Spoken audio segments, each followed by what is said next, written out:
PunchPod in stereo. Every week, PunchPod brings you live stand-up comedy from Seattle. And now, episode 41. So can we just all admit that masturbation is the self-expressed checkout lane of sex? That's what it is. I just don't want customer service involved sometimes, all right? Especially when it's not good customer service. Put it in the bag. You're not turning me on. Come on. This is costing me more money than I want it to be. All right.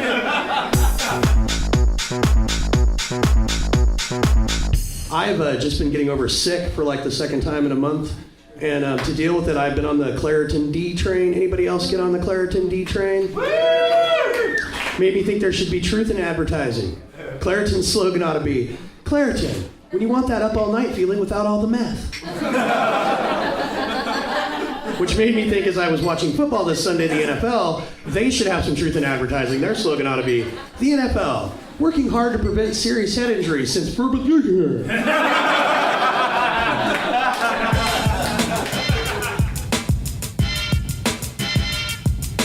one thing that I think helps you realize you're getting older. The gifts that your parents got for Christmas start to make more sense.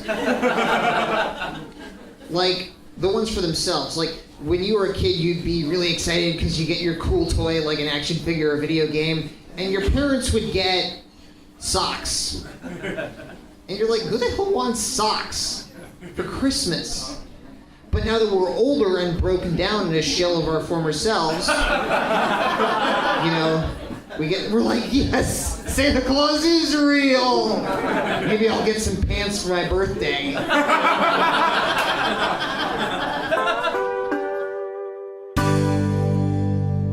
I also think, guys, that Naughty by Nature, they deserve a little more credit for their song OPP, all right? A lot of people look at it like, oh, it's just a party anthem, right? A fun song. They were a group of individuals who were naturally inclined to be naughty.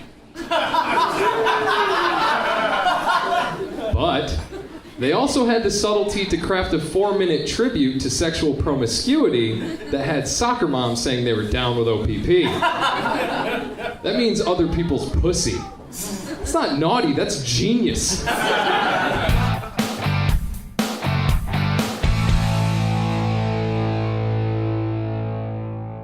I love how I'm a straight white male and like I still want more.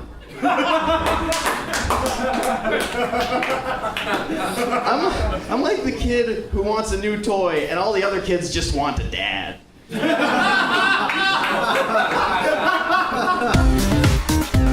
It's an exciting thing that we now have legalized marijuana in the state of Washington. I am excited about that. I'm excited, but not for the reasons that a lot of other people are excited. The reason I'm excited about legalized marijuana is because I want to see how they market marijuana without marketing it towards children. Well, let's actually be honest. Kids, they don't really need marijuana because they're already irritating and hard to talk to.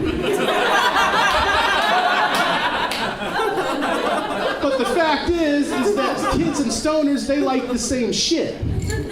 So you could never have a commercial that shows what pot really does, because that would just be a commercial of a guy leisurely watching cartoons and eating Captain Crunch in his underwear. And then kids would be like, oh, that's what we're supposed to be afraid of? That shit looks pretty good. So you'd have to figure out a way to make marijuana look like the most boring product that there is. With maybe a commercial of a middle-aged man cleaning his grout while listening to free jazz.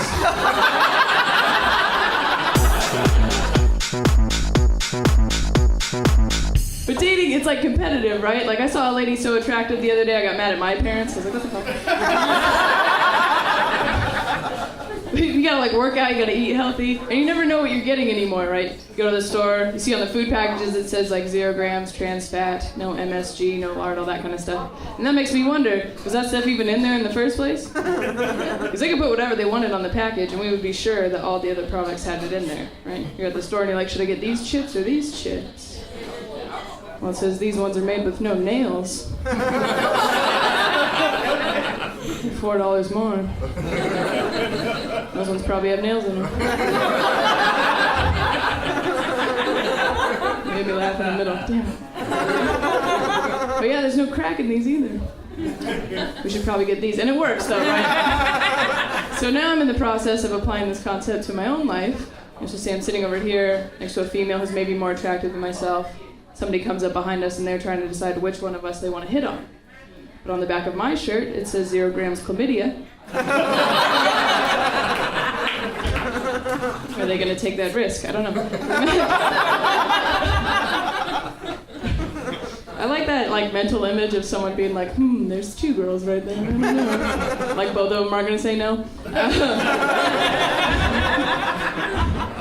I'm really worried about it though. I think even my subconscious mind has this skewed image of dating. I had a dream the other day that I was married. My husband came home and he sits down on the bed and he's like, Snugglepuss, because that's what he calls me. He's like, I have to tell you something. He's like, I'm having an affair. And my reaction was, oh man. That was it. I didn't cry, I didn't get upset. I was just like, man, I gotta date again.